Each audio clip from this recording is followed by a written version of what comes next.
Hello everyone, my name is Anup Tevatia and most of you know me, and if you don't then that's completely all right. So we have assembled here to teach you how to make notes and notes for the Hindu newspaper or any newspaper that you read for your current affairs part, and the notes that are good enough for the prelims part and also the mains part. But one may ask, sir, there are already so many channels, they are giving daily news analysis of Hindu daily and even around 7 8 a.m. So, what is it something that I am going to do differently or something unique or USP of this channel? So, what I have realized is that most of the channels are doing the analysis line by line. What they do is they just grab a piece of article, they go through line by line, and they just tell you, okay, in this article this much is this thing. But such articles or such analysis, although you invest around 1 hour daily, but when you are asked to write a mains answer based on those topics, you just get blank. You don't know how to make it, the knowledge that you have accumulated, how to write that into a mains answer. So that is why I have realized that it is not about that the daily news analysis videos are bad or you are not able to retain it. The issue lies in the structure. So what I have devised is, I call it PCE. That stands for precise content extraction. So just let's understand it by using an example. Imagine if this is a news. Say for example, uh, governor of a state. That we don't know actually what is the news. We just know that there is a news concerning the governor of a state and he has done something and something, or he has said something and something. So how do we create the notes? First of all, we will definitely read the article. So we will get to try to know like what is the news, and if there is any key information, then we will read that. Then comes the backward linkages. And what is the meaning of backward linkages? Backward linkages is basically, if this is the current affairs, then we try to connect it with the static syllabus कि इसका origin है कहाँ से. So we try to connect it with the static. That is how we will connect it. We will go to the Constitution of India. We will read the relevant article. Then we will go to any committee or any Supreme Court judgment, whatever is there, so that we can have a full picture ki how this particular situation evolved. After that, we will go and we will try to identify if there is a problem. Say there is a problem in the structure of how a state functions under the governor as a constitutional head. So what is the solution, or what is the interlinkages that we will talk in the forward linkages, which I also called mains articulation framework. Reason being that you will get ready to use statements for mains answer. And apart from this, I also give you two things in this structure. That is, one is the practice question for prelims, and the second one is for mains. And you don't have to write anything. You just stay with this video, and I will give all the notes, whatever PDF is there, on my Telegram channel, and you can access the Telegram channel by just simply searching for @Anup Tevatia. You will find a channel named UPSC CSC by Anup Tevatia, and you will find all the PDFs and all the resources and even prelims questions and mains questions, or everything there. Also, if you want your questions to be evaluated, you will also find a answer writing cohort in the Telegram channel. You can request to join, and then you can submit the answers. So let's see how we actually analyze a news. So this is the news that says Iran threatens regional oil blockade as US widens strikes. So this is a news article that came in today's newspaper, that is 16 July. So in this particular box, this contains only the information that was given in the news articles. So what is the news? That US and US and Iran have resumed strikes against West Asia nearly a month after the ceasefire. And the focus is again on the control of Strait of Hormuz. Now this has become a really important keyword. So we will definitely use this or try to know more about this in the backward linkages. Then comes a basic information that was there in the news, that a renewed US naval blockade, that US Navy has blockaded the Iranian ports, dismantled the Islamabad memorandum, and Iran's Revolutionary Guard Corps have threatened to cut all the regional energy exports, saying that either exports for everyone or for none. So this is something the news says. Then we go to the backward linkages part. If you can see, this is where I go to the static books or the websites and whatever source I can go to. I try to know more about the keywords, and that's whatever is more relevant. Like if I just write everything that is important or relevant, then there is no end to it, right? So we will just pick selectively, so that to maintain the clarity and length of our notes. And also, any important news for UPSC is like a toxic X, it keeps coming back. So sometimes it repeats after 2 days, sometimes after 7 days, or sometimes after a month, but it does repeat. So we don't have to actually worry if we are leaving certain portions out of our notes. We will eventually cover all this.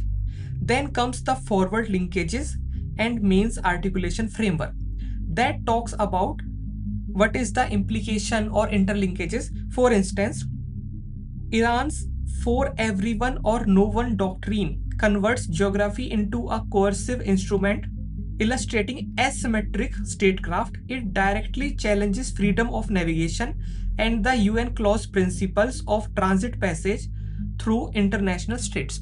UN clause stands for United Nations Conventions on Laws of the Sea. So this kind of statement you directly quote in your mains answer, whether into the body part or into the conclusion part. So to show that you have got the depth of a good UPSC aspirant. Then we will discuss a prelims question based on this particular news article, and after that there is a mains practice question. And if you want to write it and get it evaluated, you can submit it to my Telegram channel, that is this. Either you can search the username or you can scan this QR code. You will be redirected to the group, and the group name is UPSC CSC by Anup Tevatia. And after that you will find a AWC, that is answer writing cohort. You just simply request to join, and then after that you will be able to submit your answers, and I will evaluate all your answers in a day or two. So that's how you cover all the parts of all the stages of the exam in one go.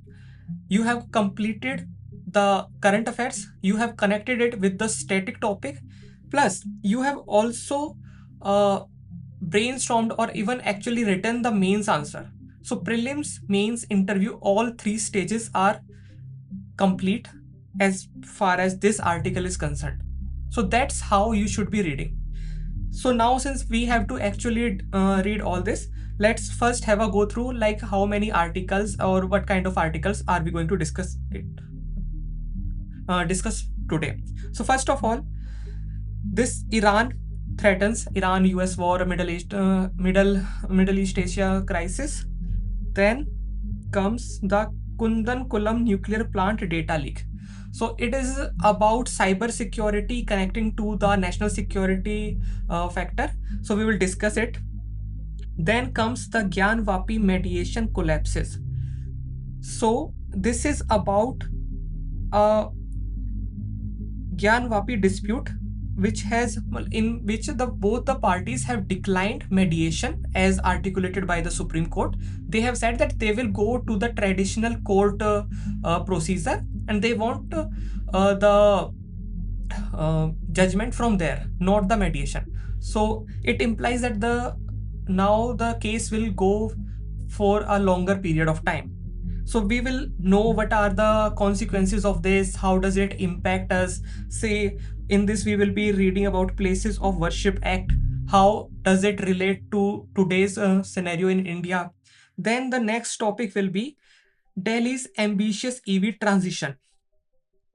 In this, the main notion is that how Delhi will be able to achieve the EV's transition from internal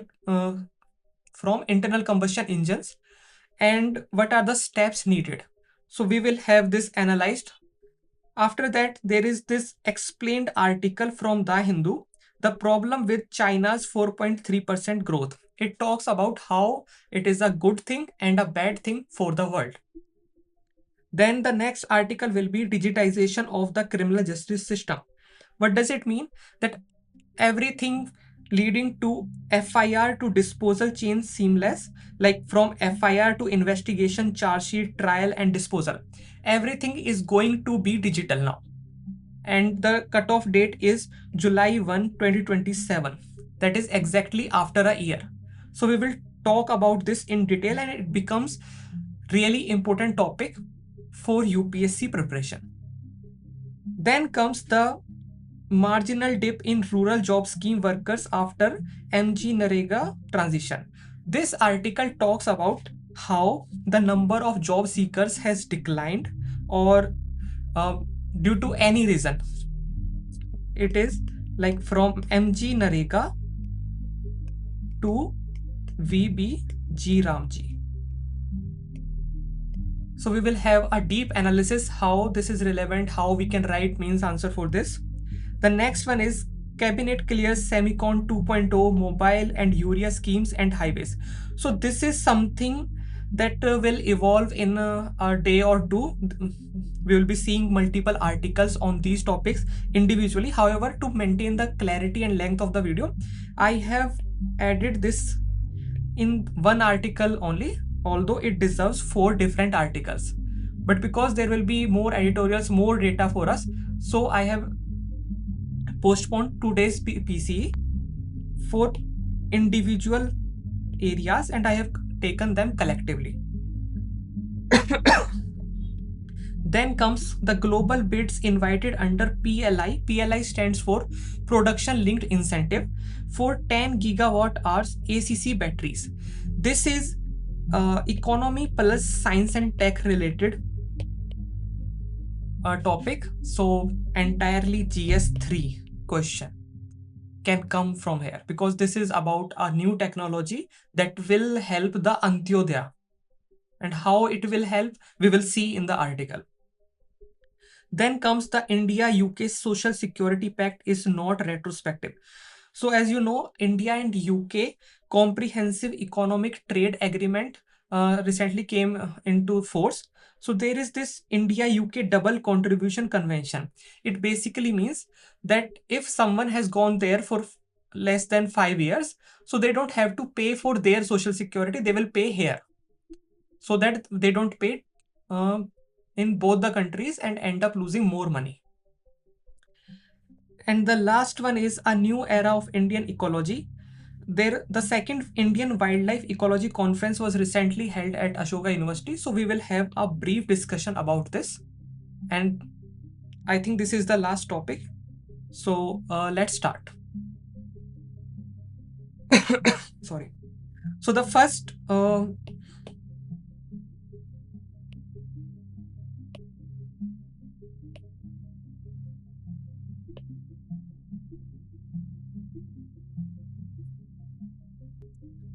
okay. So the first article about Iran, it says that US and Iran resumed strikes across West Asia nearly a month after an interim peace deal. The interim peace deal that was signed on June 17, it uh, it is dismantled. The Tehran says it dismantled the Islamabad memorandum. The June 2017 ceasefire has collapsed. So basically, they have said कि there has been renewed fighting among Iran and USA. The prices of crude oil, that is Brent crude oil, has reached to $85 per barrel, which is more than 50%, which is more than 15% above pre-war level, and still below the $120 conflict peak. Like it reached $120 during the peak of the conflict.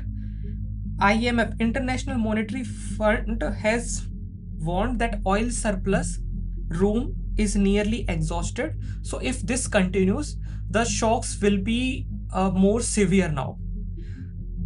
So let's start with the backward linkages that we know what is in the news and it will keep evolving. But how and what should I write in my notes? So this is something, first of all, there is a mention of Strait of Hormuz.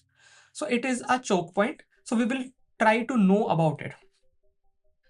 So first of all, geography. See if this is, we will just make it easy. It is Strait of Hormuz. So there is Iran, there is Oman, and there is UAE. This is what is there. So it lies between Iran, north में इसके Iran है, and Oman and UAE in the south, and it links Persian Gulf to the Gulf of Oman and Arabian Sea. And the narrowest point between Iran and Oman is just 33 kilometers. That is why Iran has been able to effectively blockade the Strait of Hormuz. Then comes the volume. It is a data that we can quote in our mains answer as well, that around 20 to 21 million barrels per day of crude oil used to move from Strait of Hormuz. That becomes around 20% of global petroleum liquid consumption and over a quarter of seaborne traded oil, and 1/5, यानी कि 20% of global LNG trade used to go from Strait of Hormuz. And because India is dependent on crude oil and LNG, Strait of Hormuz has a strategic importance for us. Then comes the significance of the Strait of Hormuz. It is world's most critical oil choke point, and it ranks with Malacca, Bab al-Mandeb, and Suez. Now, what are these? We will know about these in this heading. Other choke points and oil benchmarks. Bab al-Mandeb, it connects Red Sea and Gulf of Aden, that is gateway to the Suez Canal. Houthi insurgents pose a threat, and if they block it, then it also possibly leads to more increase in the crude oil prices. Then we talk about the benchmarks of the crude oil, and this WTI was asked, I guess, in prelims 2020. So Brent is a North Sea based crude oil. It is an international standard. Like we have standards for ISO 9001. SAE in crude oil, we have a standard called Brent. And US also has its own benchmark that is called West Texas Intermediate. And it is of a higher quality. It has lower sulfur content. Then we talk about OPEC, Organization of Petroleum Exporting Countries. They have some spare capacities.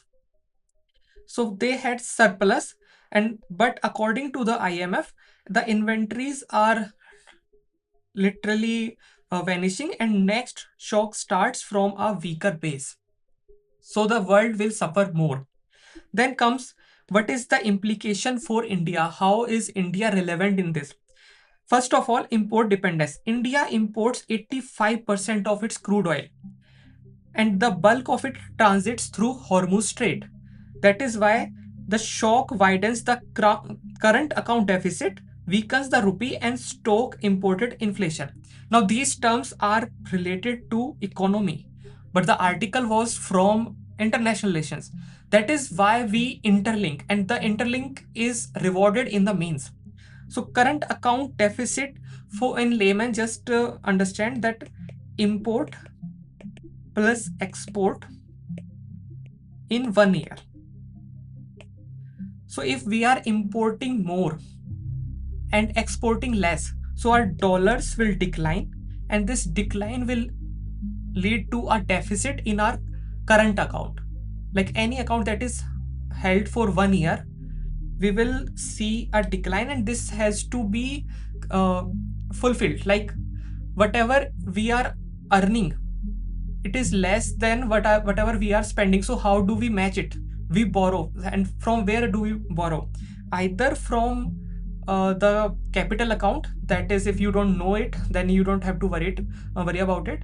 You can understand it like we can borrow from other banks or in international institutions, something like that. Then comes the strategic petroleum reserves. India has established strategic petroleum reserves, so that if in future there is some issue with some country, so we have at least 20 to 40 days of petroleum crude, so that we can look for options. It is not like that something happens in the West Asia and the next day we don't have petrol. So the agency that holds it is called Indian Strategic Petroleum Reserves Limited, and it holds 5.33 MMT. And where does it hold? In Vishakhapatnam, that is 1.33, Mangalore and Padur. Then comes the Chabahar port. So Chabahar port is something that India was developing with Iran, and it is in Iran on the Gulf of Oman near the Arabian Sea, and it lies outside Hormuz, and it was viewed as an anchor to INSTC. Now what is this? International North-South Transit Corridor to Central Asia and Afghanistan, so that we essentially block or bypass the Europe and the China, and we just directly reach to the Central Asia and Russian supplies.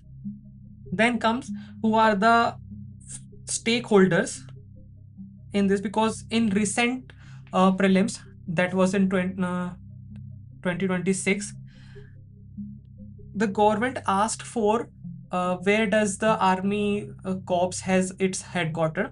So there is this US 5th Fleet that has blockaded the Iranian ports. So it is headquartered at Manama in Bahrain, and it secures Gulf shipping lines, meaning it tries to enforce UN clause, freedom of navigation.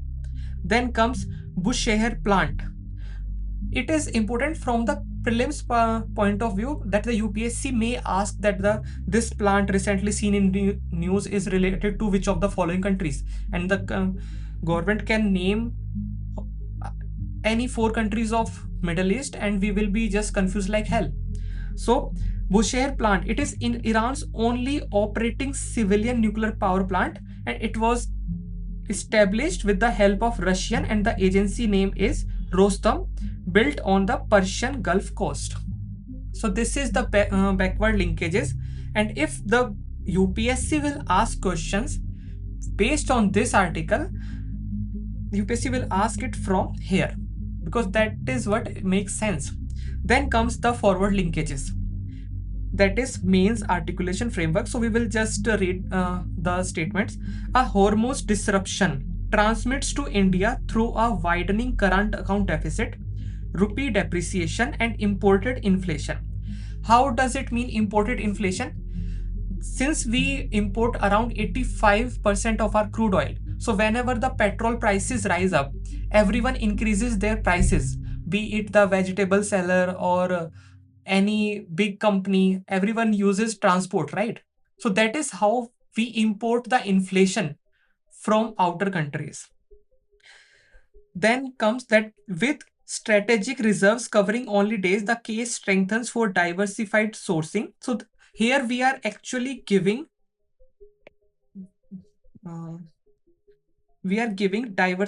solutions, that the case strengthens for diversified sourcing. And from where we can source? We can source from USA, Venezuela, deeper reserves, that we have to have more reserves, and an accelerated energy transition. So this is a forward-looking conclusion. You have actually, in this one statement only, you have basically read out India's policy of how India wants to be in 2047 when it becomes Viksit Bharat. Then comes the second statement. Iran's for everyone or no one doctrine converts geography into a coercive instrument, illustrating asymmetric statecraft. Asymmetric means when both the parties are not equal. So Iran is essentially weaponizing its geography. It uh, it directly challenges freedom of navigation and UN clause principles of transit passage through international straits. Right? So if the question is about more focused on India, how does it impact India? So we can write this as a conclusion or even the body part. If this is an IR question and it talks about specifically whether it is IR or defense related, so you can quote this line to discuss how India can also weaponize its geography by strengthening Andaman and Nicobar. We can also block the Malacca Strait. So this is something how you connect. Then the third thing is New Delhi must reconcile its Chabahar stake and energy links with Iran against a deepening partnership with the US and Gulf states, a live test of strategic autonomy and of protecting its large West Asian diaspora and remittances. So it basically talks about that in international relations, there are no permanent friends and no permanent enemies. There is only one thing, that is permanent interest. So any of these three lines can be quoted in the mains answer and it will fetch you good marks. Now let's see a prelims question. With reference to the Strait of Hormuz, consider the following statements. It connects the Persian Gulf with the Gulf of Oman and Arabian Sea. Absolutely correct. It lies between Iran and Saudi Arabia, which forms its two shores. No, this is actually wrong. The Persian Gulf, there is Iran and there is UAE and there is Oman. There is no Saudi Arabia here. So this is the wrong statement. Sorry. Around 1/5 of world's LNG trade passes through it. It is completely correct. We just saw it. Then comes the mains question. And I want you all to just brainstorm this question if you cannot write it. And how do you brainstorm? You just tell me how you will, what you will write in intro, what you will write in body, and what you will write in the conclusion part. And you can drop this in the comment section as well. This is more than enough. So the question is, the Strait of Hormuz exemplifies how maritime geography can be weaponized in geopolitics. Discuss its implications for India's energy security and strategic autonomy in West Asia. So this is the answer. Oh, sorry, this is the question that you have to brainstorm and just let me know. And if you want to get this question, get this answer evaluated, you can send it on Telegram at this username, and I will check this for you. Then comes the next article that talks about Kudankulam nuclear plant data leak sparks absolute commotion. So what is the news? That Kudankulam nuclear plant, like any industry, has many vendors, third-party vendors. So a third-party vendor named, and they have given the name, it is YOTA, YOTTA, YOTA.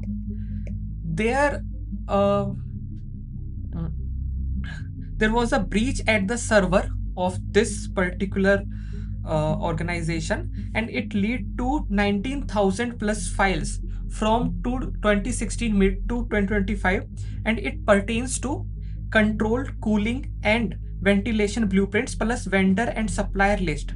It was accessed by a ransomware group named World Leaks. So they have accessed the information,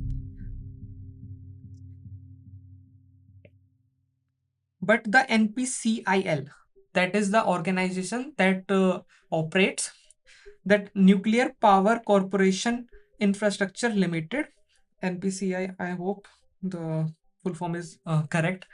NPCI clarified that data pertains only to non-nuclear balance of plant facilities, not nuclear safety security systems. So the NPCLI is saying that we agree that there has been a data breach, but the data breach is not of the significant part, it is of the non-significant part. Meaning that yes, for a example, you can relate it to that yes, we have changed the constitution, but the constitution ka basic structure we have not changed. Then comes how it evolved. So there was suspicious activity noted on May 29, and it was reported in June end, and then NPCIL and CERT-In are investigating. CERT-In is the premier agency for investigating cyber security related crimes or offenses.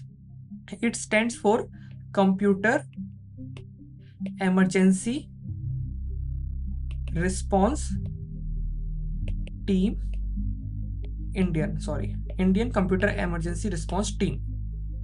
Then comes, there has also been a precedent where in 2019 a North Korea related group, Lazarus Group, hit it with the malware D-Track, which hit the administrative network of Kudankulam nuclear power plant.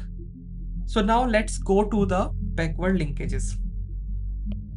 So first of all, we will try to understand how Kudankulam nuclear plant was created. So it is located in the Tirunelveli district. This is not relevant, but it is located in Tamil Nadu. You must remember this. And it is India's largest nuclear plant, and it was built with Russian collaboration. And the name of the organization is Rostom, the same one that created Iran ones. So it has how many reactors? The units 1 and 2, and each is 1000 megawatt energy, are operational, and unit 3 to 6 are under construction, and all are VVER type. VVER stands for water energetic reactor. And before you know that, okay, sir have created a mistake, it should be WWER because water energetic reactor. No, the VVER actually are the acronyms for the term that is in Russian. That is why it is called VVER. And it in the Russian, it also stands for the same thing, water energetic reactor. So it is a Russian pressurized water reactor which uses enriched uranium with light water as coolant and moderator. You just have to know this much. And if you think you don't know more about how nuclear technology works, for now just remember it, and when we start to reading it in the detail, because in coming days there will be science and tech related articles on these things, so there we will discuss this. Then comes the nuclear governance architecture in India, how nuclear power is governed. So first of all, there is NPCIL, Nuclear Power Corporation of India Limited. That is a PSU, public sector undertaking, under the Department of Atomic Energy, and it operates India's power reactors. Cool. Then comes AERB, Atomic Energy Regulatory Board. It is the nuclear safety regulator, and it derives from the Atomic Energy Act. So it regulates the industry. NPCIL operates and AERB regulates it. So then comes India and NSG. NSG stands for Nuclear Supplier Group. Since India is not a member, so ideally NSG should not supply India the uranium and other stuff that is required for nuclear power plants. But since India adheres to IAEA safeguards on civilian reactors, so in 2008, NSG gave a waiver to India. And why NSG gave a waiver? Because India hasn't signed NPT, that is Nuclear Proliferation Treaty, that talks about stopping the nuclear proliferation, but India hasn't signed this. Despite this, India has received the waiver because of its good behavior in the international community. Then we talk about the cyber security, because this is a cyber attack. So first of all, we need to understand a term CII, that stands for Critical Information Infrastructure. That is a system whose incapacitation harms national security or economy. For instance, Aadhaar. Aadhaar is now critical information infrastructure, and it is governed under IT Act 2000 under Section 70 for protected systems. Then comes NCIIPC. So CII stands for Critical Information Infrastructure. So NCIIPC stands for National Critical Information Infrastructure Protection Council, and it is a nodal agency for CII protection, and it works under NTRO. And NTRO is basically like DRDO, only that NTRO works for the nuclear part. NTRO works for the National Technological Research Organization for technology, and it is created under Section 70A. Then comes the CERT-In. It is National Incident Response Agency under Ministry of Electronics and Information Technology, and it is established under Section 70B, and it has given an instruction in April 22 that mandate reporting incidents within 6 hours. But in this Kudankulam, the suspicion activity was observed on May 29, but it was reported in June end. So you can see there has been a gap. Then we talk about the threat landscape. Like, what is a ransomware? Ransomware is like a virus, or the correct term is malware. A malware that encrypts and exfiltrates data for extortion. Encrypts means the data will stay on your server, but they will encrypt it into a form that it will be essentially locked. So you will not be able to access it. And for it to be unlocked, they will ask some money or some other thing from you. Then comes exfiltrates. Exfiltrates means a part of the data from your server is moved to some other server, and essentially you will have to pay. And it is also called double extortion, because they also leak the data plus they also lock the data. Then comes supply chain risk. It is that the breach in the Kudankulam nuclear power plant was entered via a vendor's service, not the plant's core network. Therefore, there has to be an audit to identify weakest link vulnerability. Then comes air gap. Air gap essentially means isolating the operational technology from the internet. Operational technology means the core part of the nuclear power plant on which it runs, it is isolated from internet. It is not connected to the internet. And both 2019 and 2025 breaches hit administrative and IT, not reactor OT. So this is somewhat a good thing. Then how do we write it in the mains exam? So this comes that nuclear plants epitomize CII, where an operational technology breach could be catastrophic. The incident shows even air-gapped facilities are exposed through IT and vendor networks, demanding zero trust architecture and mandatory security audits across the supply chain. So this sounds more like a solution, and you can write it in the way forward of the question. Then the second one is a breach at a contractor's cloud server exposes accountability gaps in outsourcing sensitive works. It strengthens the case for vendor vetting, that we have to vet the vendors if they are able to provide the services that we essentially need. Then comes contractual cyber liability and strict enforcement of certain 6-hour reporting time, which was not maintained in this case. The third thing is leaked blueprints of control, cooling, and ventilation could let adversaries map vulnerabilities, converting a data breach into a physical security and espionage, that is the spying part, risk, underscoring the fusion of cyber and national security amid state-sponsored ransomware. So when the question pertains to more to the defense part of the country, you write this thing. Then comes prelims practice question. The statement 1 is the National Critical Information Infrastructure Protection Center functions under the National Technical Research Organization, correct? The Indian Computer Emergency Response Team is established under the Atomic Energy Act. No, we just saw that the CERT-In, it is under MITI, under section 70B, it was established. So the correct answer is NCIIPC is the nodal agency. That is correct. So option C is the correct answer. Now let's see the mains answer. Cyber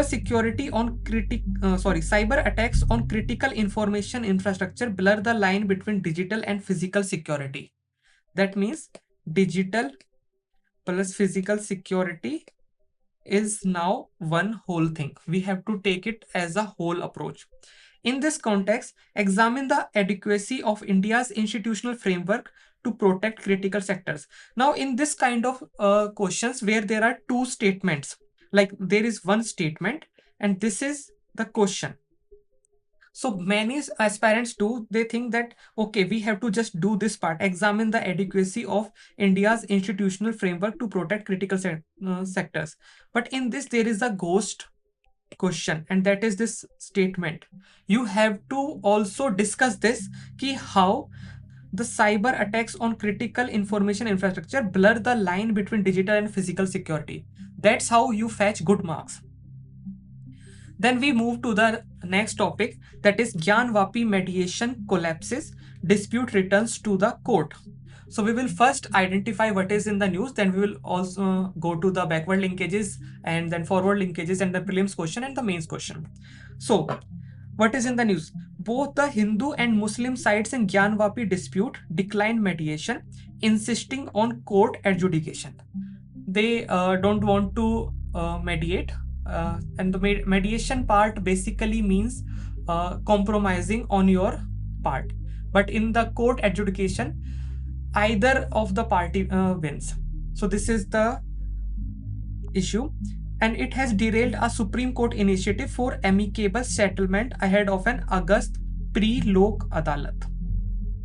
The Varanasi case now returns to prolonged litigation over whether the mosque is a valid Waqf property or was built on a demolished temple.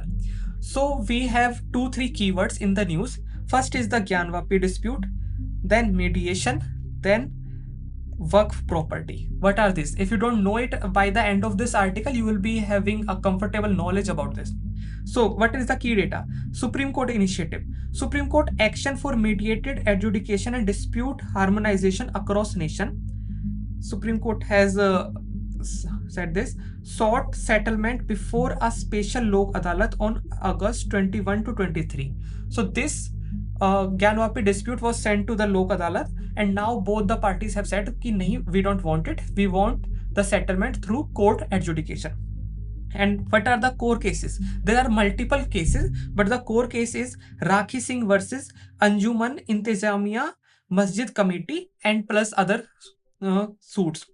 And the position is that Hindu side says that the mosque was built on a demolished temple during the Mughal era, and the Muslim side says that it is a valid Waqf property.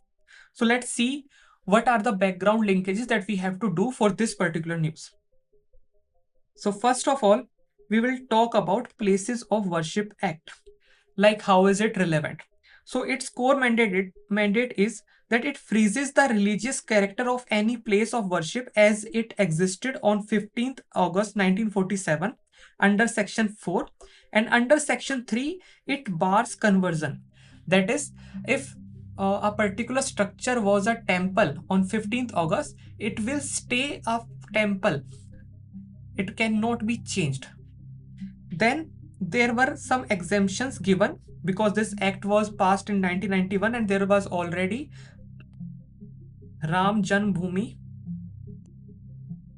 Babri Masjid case was pending in the Supreme Court. So the exemptions were given to Ram Janmabhoomi Babri Masjid dispute and ancient monuments under the AMASR Act. And your task is to read about this act And in the comment section, you must tell me what is the full form. I'm not going to tell you this. So the judicial status is that it upheld as embodying secularism, that because of this act we have shown a kind of assurance to the minority groups that their structures will not be changed, considering if there is some majoritarian government and all. And its constitutionality is now under the Supreme Court challenge.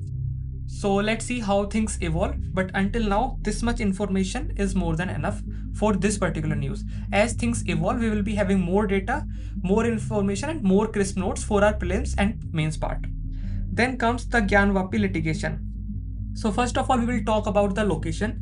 It is located in Varanasi, adjoining the Kashi Vishwanath temple in Uttar Pradesh. And as per ASI survey, it is a scientific archaeological survey of India.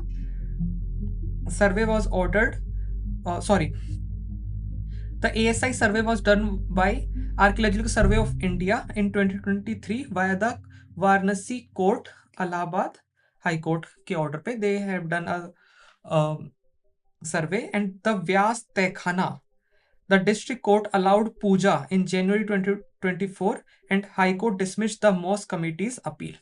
So in some part of the structure, the Hindu side is already worshipping. Then comes Waqf and its litigation. So Waqf stands for permanent dedication of property for religious charitable purposes under Islamic law. So in Islamic law, a Waqf is a department which holds the land for religious and charitable purposes, and it is managed by Waqf boards and the Central Waqf Council. And how does it get its power? It gets its power from Waqf Act 1995, and it is amended in 2025. And it is also now sub judice before the Supreme Court. And why is it? Because now non-Muslim members are also included in the Waqf boards. So there has been considerable debate about the Waqf board. So when we get to it, we will discuss it in detail some other day. Now let's move forward. ADR and Lok Adalat frameworks. So mediation, ADR stands for alternate dispute resolution. Like there is one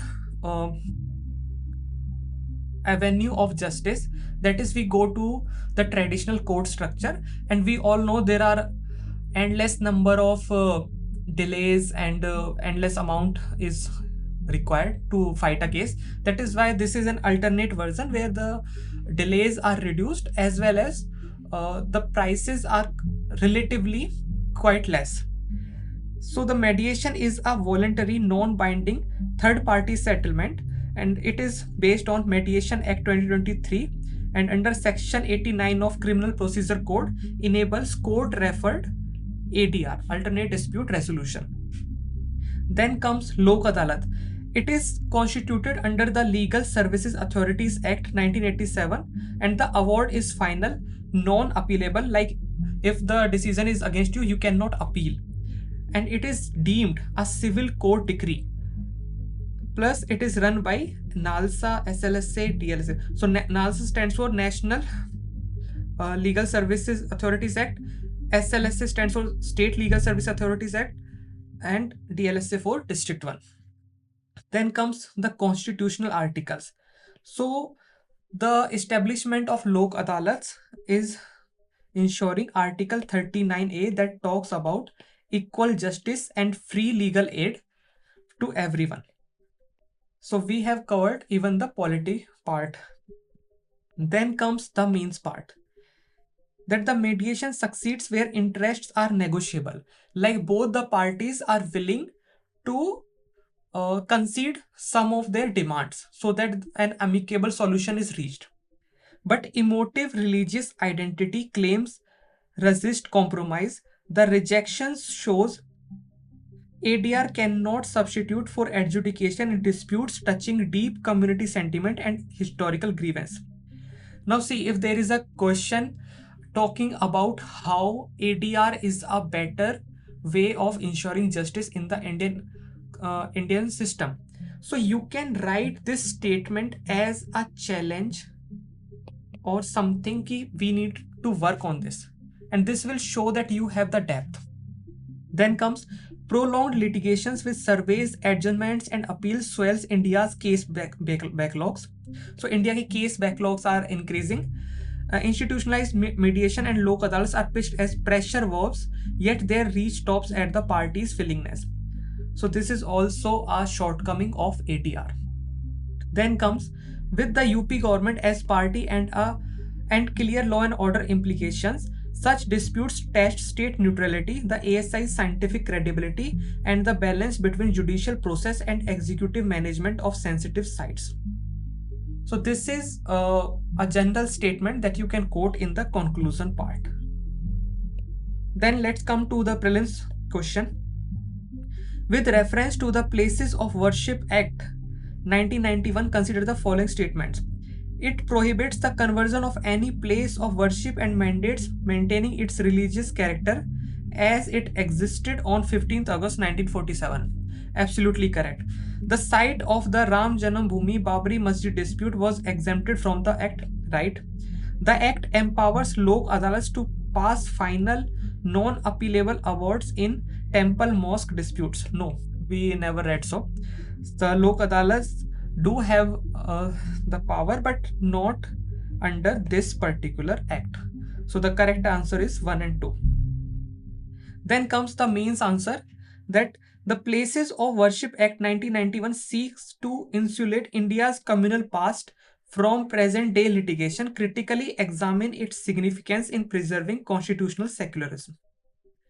So this is a fodder for you to brainstorm, and you can tell me in the comment section how you are going to structure this mains answer.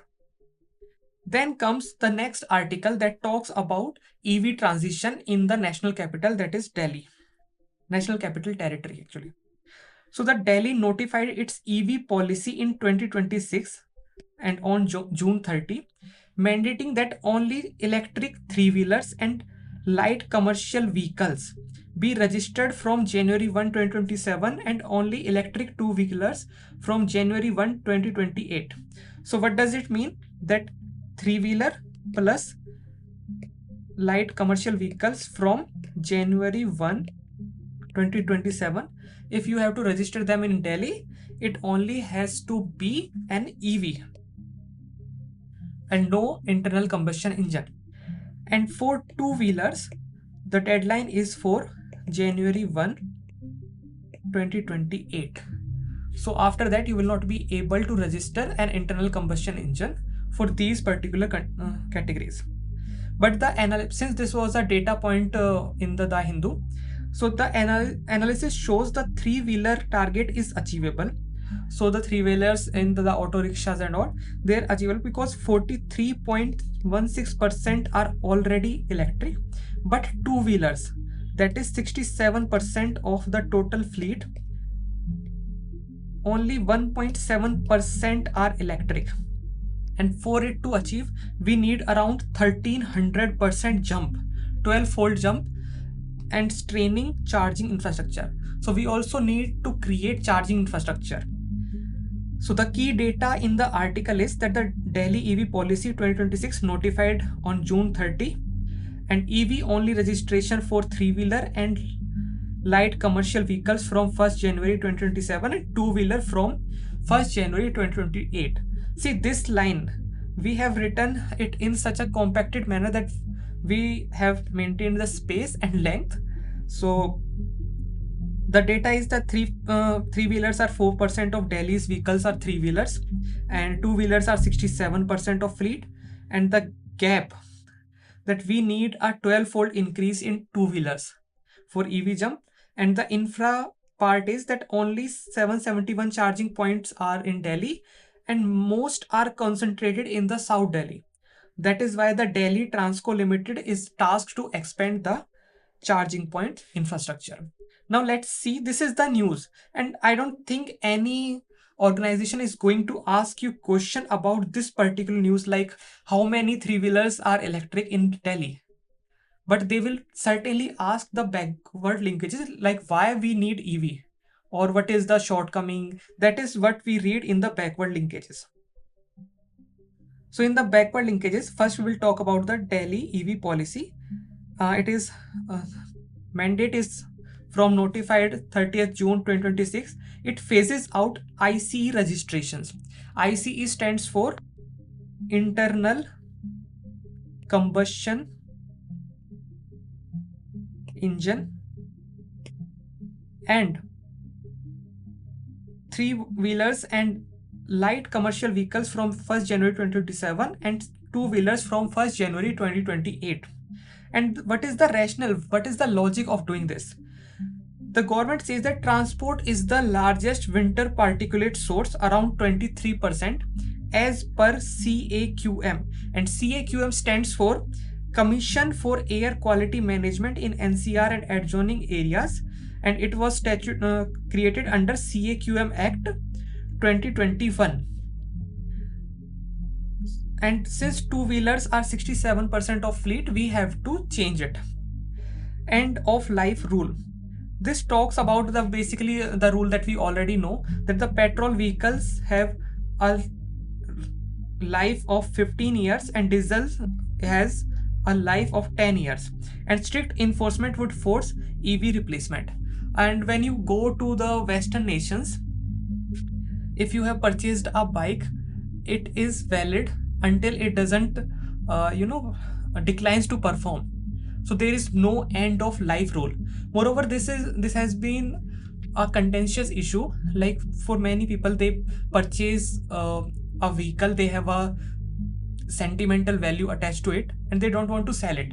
But the policy says that if you have a diesel vehicle, you cannot operate it after 10 years. So that is an issue where more technical research needs to be done. Like you cannot compare an apple and an orange. If someone who has considered two persons, person A, person B, both have diesel vehicle, but person A drives once a year and person B drives every day. So which one will cause more pollution, more wear and tear? So we need a more technical standard for this. Then comes air pollution governance, how air pollution is governed in India. So first of all, we discussed about CAQM. It is Commission for Air Quality Management in NCR and adjoining areas, and it is created under CAQM Act 2021. And what does it do? It issues binding directions and supersedes ad hoc bodies like Environment Protection Conservation Authority. And they have a program called GRAP, Graded Response Action Plan. It is a tiered emergency curves escalating with AQI severity in the NCR. Like as we move into the December, the AQI goes into the severe category. So we have graded response. Like the AQI, if the AQI is under 300, we will do this particular thing. If it reaches 400, then we will do these things. Then we talk about particulate matter, that we have PM 2.5 and PM 10. But what are these? The 2.5 and 2.5 and 10 signifies micrometer. Like any particle that is less than 2.5 micrometer, it is PM 2.5, and less than 10 micrometer is PM 10. And these are secondary particulates which form from gaseous emissions of transport, industry, and biomass. And we inhale them, and then we have we have respiratory syndromes. Then talk about EV ecosystem and incentives. So there is a scheme called PM E-Drive. It is a national EV scheme and launched in October 2024 with a budget of 10,900 crores. It subsidizes two-wheeler, three-wheeler, buses, trucks, but excludes private four-vehicle, and it is the successor to FAME 2 scheme. And FAME stands for Faster Adoption of EV. Now comes the adoption gap. The Delhi's EV share in the new two-wheeler is 7.26% versus India's is 6.62%. Therefore, Delhi is not outpacing the nation. It is more or less in the sync only. Then we talk about the constitutional and legal anchors. First of all, Article 21. The right to life includes the right to a clean environment, and it was articulated in the Subhash Kumar versus State of Bihar 1991. So you can quote this in your mains answer. Article 48A and 51A, subclause G. It says that state has a directive duty and citizens have a fundamental duty to protect the environment. See, when you just write that citizens have to protect the environment, it sounds quite generic. But when we see a candidate who has written like under Article 48A and 51A, the state's directive duty and citizens' fundamental duty to protect the environment exists. So we have a better picture, like the students have this particular student has read the syllabus and has the depth that the UPSC is looking for. Then we come to the Motor Vehicles Act 1988. It governs vehicle registration and it is the legal basis for EV only registration mandates. So we have completed the backward linkages. Let's go to the forward ones. Two-wheelers are the mobility of the poor and middle class. Abrupt EV only registration, just like the ethanol. If abrupt EV only registration plus strict scrappage can impose regressive costs, demanding phased timelines, retrofit options, and targeted subsidies to avoid an inequitable burden. There are two types of people. One who can easily afford to shift to the EV, but someone who has purchased a bike recently, he might not be able to shift to EV so soon because the finances are severe. So that is why we need to have a phased timelines, retrofit options, meaning some kind of a kit that can convert an ICE bike into an EV bike, and targeted subsidies to the beneficiaries who need it the most. Then comes meaningful electrification hinges on charging density and distribution grid capacity. Meaning, if there is no charging infrastructure, what is the point of buying an EV bike? So we have to write about it. Then we next one is pollution is an airshed problem transcending Delhi's borders. Coherent action needs CAQM-led NCR-wide coordination, aligning state EV policy with central schemes and neighboring states to prevent emission leakages. So this basically tells that all of the NCR has to collectively go towards EV so that the pollution problem can be tackled with. Now we come to the prelims practice question. With reference to air quality and clean mobility governance in India, consider the following statements. The Commission for Air Quality Management in the NCR and adjoining areas is a statutory body. Statutory body is a body that has its origin because of an act of legislature. And we already know it was created under CAQM Act 2021. So this statement is correct.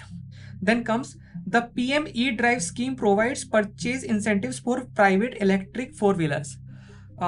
We just read that there is an exception. No private electric four-wheeler has a subsidy. Then under existing norms in Delhi, diesel vehicles older than 10 years are liable to be deregistered. This is absolutely correct. We know this. Then comes the mains practice question. The technology forcing mandates alone cannot ensure a clean mobility transition. Examine the challenges in Delhi's shift to electric two-wheelers and suggest measures for a just and effective transition. If you are paying attention to this video, you know that this means articulation framework will go a long way in giving a very impactful conclusion for this particular question. Then let's move to the next, that is the problem with China's 4.3% growth. It is from the explained article of The Hindu today, 16 July. So let's see what is in the article, and then we will go along with our usual backward linkages and forward linkages. So China's GDP grew 4.3% in quarter 2 2026.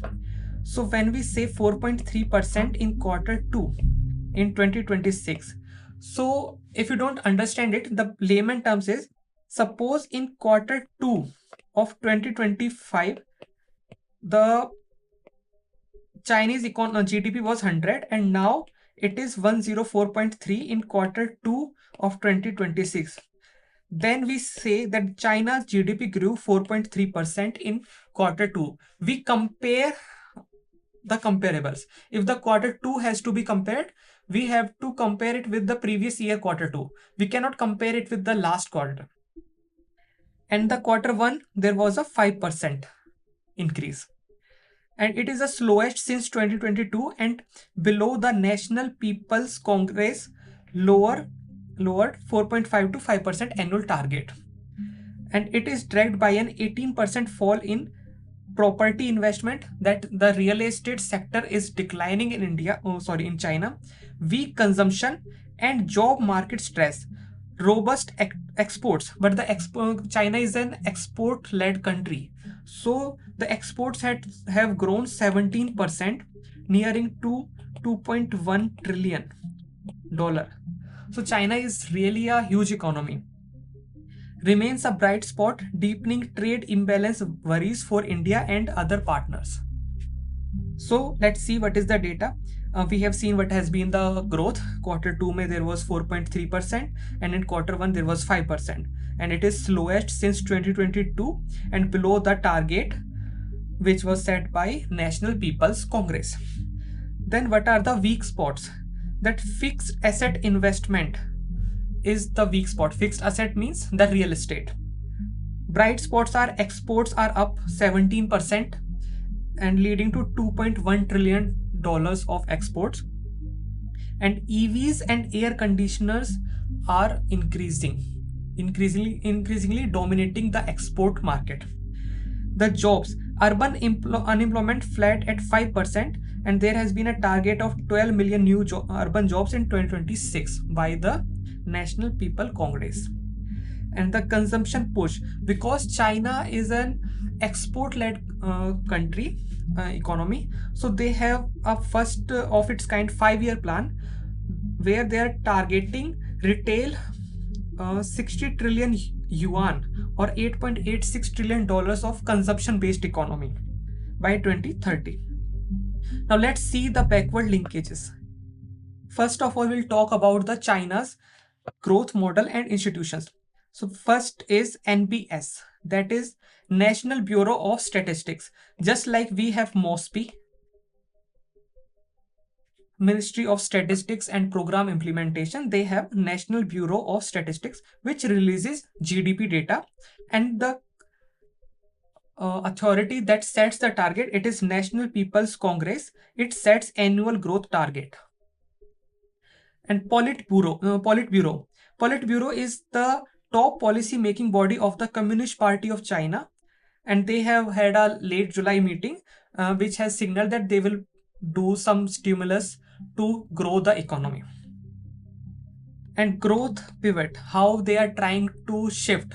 They are shifting from investment or export led to consumption led growth economy. So they want to escape from the risk of middle income trap, and this is a task for you. If you don't know what is middle income trap, you just drop a comment, I'll let you know.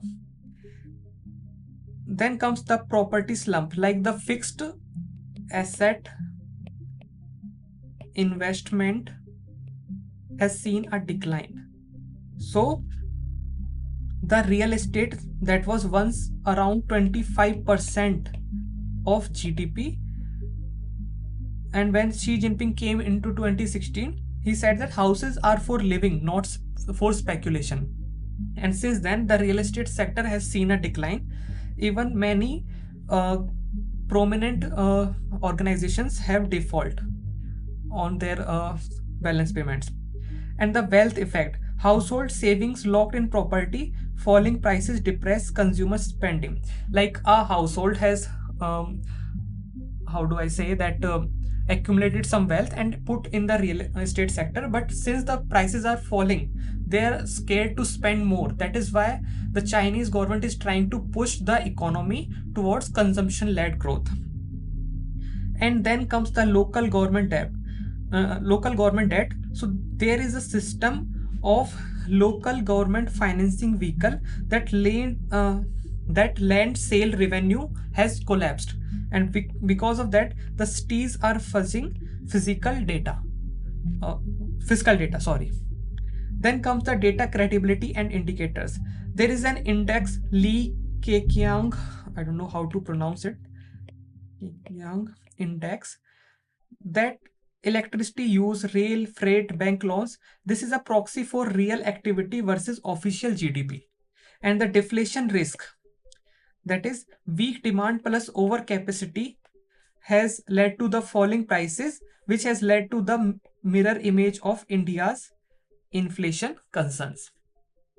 Then we talk about India-China economic interface, about the data, that is trade deficit. India's largest with any partner. So India's trade deficit is the largest with the China.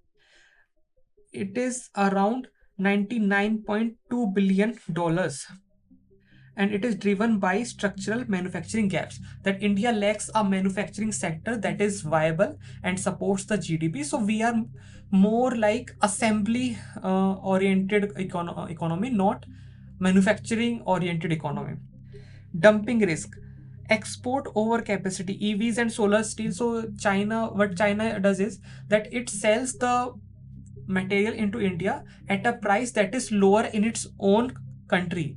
This is called dumping. So India uses anti-dumping duties via the Director General of Trade, and import search monitoring panel has been set up by this DGTR.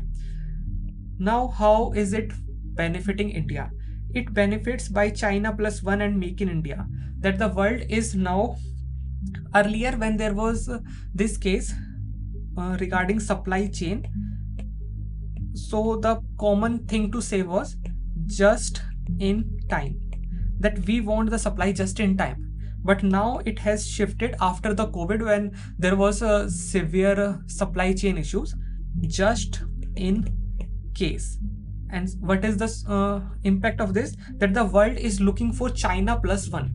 That yes, we will business with China, but we also need someone else to fill the shoes if there is some issue with China. So, and India has created Make in India and production linked incentive schemes to cut import dependence in electronics, APIs and solar. So that is how there is an opportunity for India. Now come to the mains articulation framework. So first statement is, as the world's second largest economy, decelerating Chinese demand dampens commodity prices and global growth, while its overcapacity fueled export surge risks deflationary dumping that pressures manufacturers worldwide. Because China's economy is not growing at the level they have imagined, they might resort to overselling. And how do they do that? They reduce their prices. And if suppose I want to buy sugar and the Indian manufacturer gives me sugar at 50 rupees a kg, but the same quality sugar is available in the international market at 30 rupees a kg. So obviously the person will be inclined to buy the Chinese one. And if everyone is buying the Chinese one, the Indian manufacturing industry can potentially just decline. So this is an issue. A weaker China both opens China plus one relocation of supply chains toward India and intensifies the flood of cheap imports. Capturing the former while defending against the latter demands competitive manufacturing and calibrated trade defense. So this is a good statement that you can quote in your mains answer.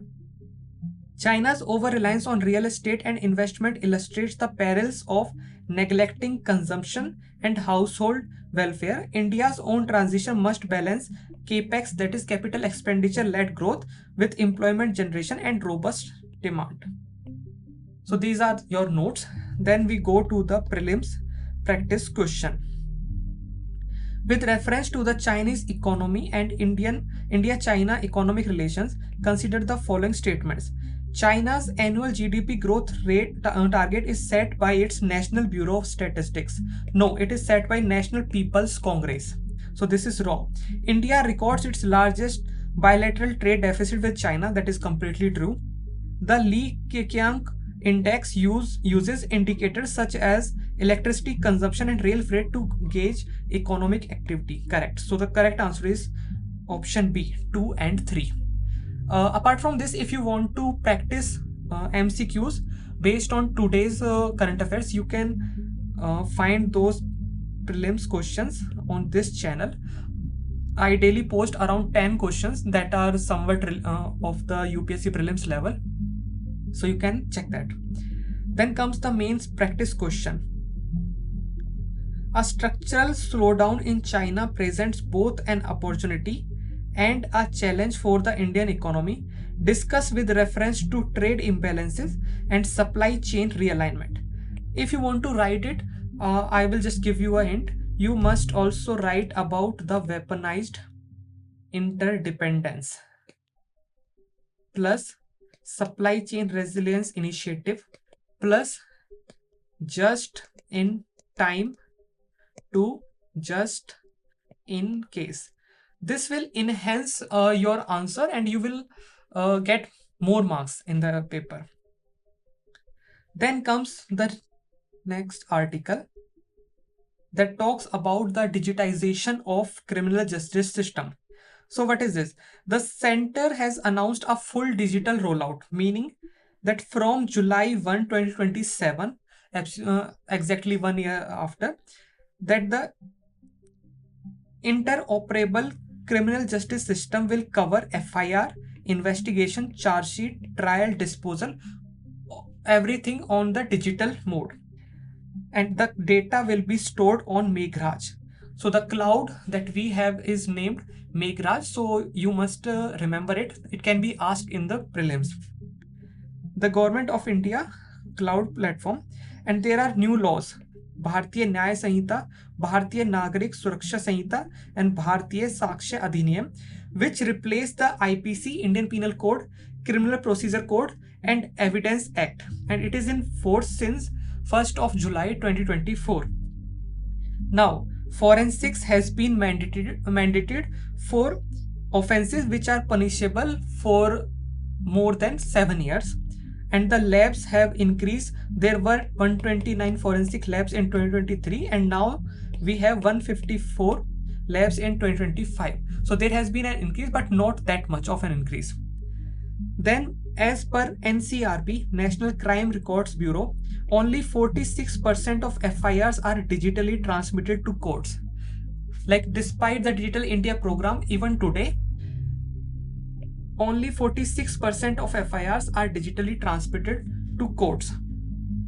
So let's see about the backward linkages.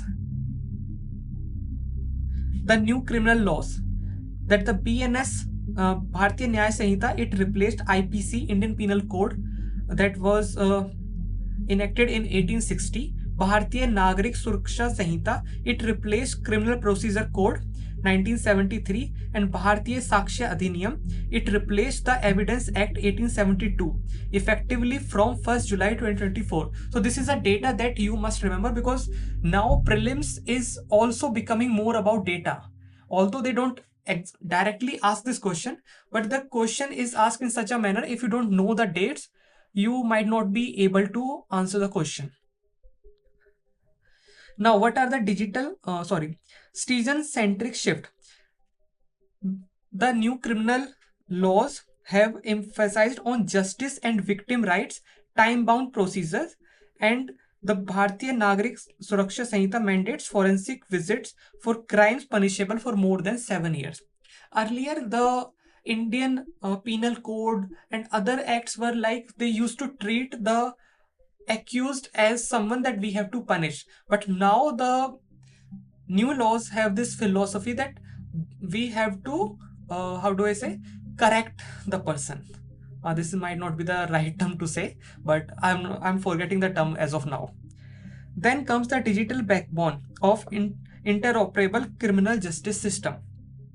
First is it has 5 pillars: CCTNS, Crime and Criminal Tracking Network and Systems, e-courts, e-prisons, e-prosecutions, e-forensics under NCRB, and which is under Ministry of Home Affairs. So what is e-courts and e-prisons? So sometimes what happens is that the court has said that okay, this particular person has to be released on the bail, but the documents arrive say like after 10 days or even sometimes 6 months.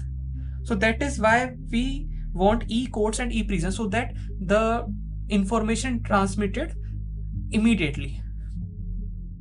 Then CCTNS, it digitizes police station records nationwide. And Meghraj is the Government of India cloud initiative by Ministry of Electronics and Information Technology. It hosts government data and e-services. Now comes the justice system models and principles. Like what are the principles or models? First is adversarial, common law, that the judge acts as a neutral arbiter. It is precedent based and it is followed in India, the India system, like that there will be two parties. The judge will sit just as an neutral arbiter and he will follow the rules and what has been the precedent in previous cases, and he will then give the judgment. Then comes the inquisitorial, that is civil law. Civil law, judge actively investigates codified statutes and continental Europe. So it is applicable in Europe, where the judge also investigates. Then comes the natural justice. It is a Latin term, audi altrum partem, fair hearing, and nemo judex in, I don't know how to pronounce it, rule against bias. So this is about principle of natural justice. Then comes ki how judiciary can act as a reform engine. And for this we have two anecdotes or examples. First is Vishakha versus State of Rajasthan, the Supreme Court guidelines against workplace sexual harassment, and it led to the enactment of POSH Act 2013. So that is how judiciary makes the legislature do the work, and it is called judicial activism. Same way, Article 21 in Husainara Khatun case, the fair and speedy trial is part of the Article 21 and it underpins procedural efficiency. And e-courts project, e-filings, virtual hearings, electronic records improves access and case disposal. And then comes the forward linkages and mains articulation framework. The digitization must reinforce, not erode. Natural justice safeguards on data integrity, chain of custody, and the accused rights are vital so that efficiency does not compromise fair trial guarantees under Article 21. Then comes mandatory forensics for grave offenses demands heavy investment in laboratories, trained personnel, and quick turnaround. Quick turnaround means that if I have submitted a file for forensic analysis, it has to be analyzed in little time so that there is no delay. There is no point of establishing labs if there is a procedural or administrative delays. Then storing sensitive criminal data on Meghraj raises cyber security and privacy stakes, just like that article of Kudankulam nuclear plant. So while police and prisons being state subjects make center-state coordination and interoperability the linchpin of a truly national system. So these are the lines that you can directly quote in your mains answer. Then comes the prelims practice question. With reference to the criminal justice system in India, consider the following statements. The interoperable criminal justice system integrates the platforms of police, courts, prisons, prosecutions, and forensics. Yes, absolutely right. Under the Bharatiya Nagarik Suraksha Sanhita, forensic investigation of the crime scene is mandatory for all cognizable offenses. No, offenses that have more than 7 years as punishment. India primarily follows the inquisitorial system of criminal justice. No, India follows the adversarial system. So the correct answer is option A. Then there is a mains question. Digitization of the criminal justice system promises efficiency but poses fresh challenges. Examine how India can balance procedural efficiency with due process and data protection safeguards. So same, you can brainstorm about this topic, and I think there are um, two, three. Okay, so these articles are the same, and I think you are in the now you are able to understand the how the notes flow in this topic. So if you want to read all the notes, the PDF is available for free, and it is uploaded every day around 8 a.m.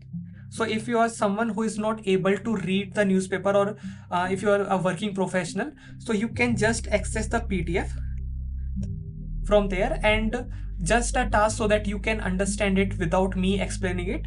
I am ending the video here so that you just read it.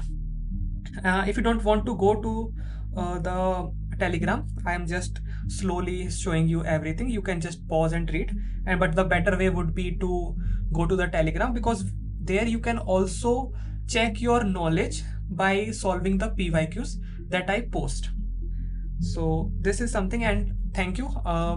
I am planning to do such sessions regularly, although the backward linkages and other things takes time to research. So this video will be generally uploaded every day somewhere around afternoon, so that the all the related information is placed at one point. So if you like the video, I think you all know what to do. Okay, thank you.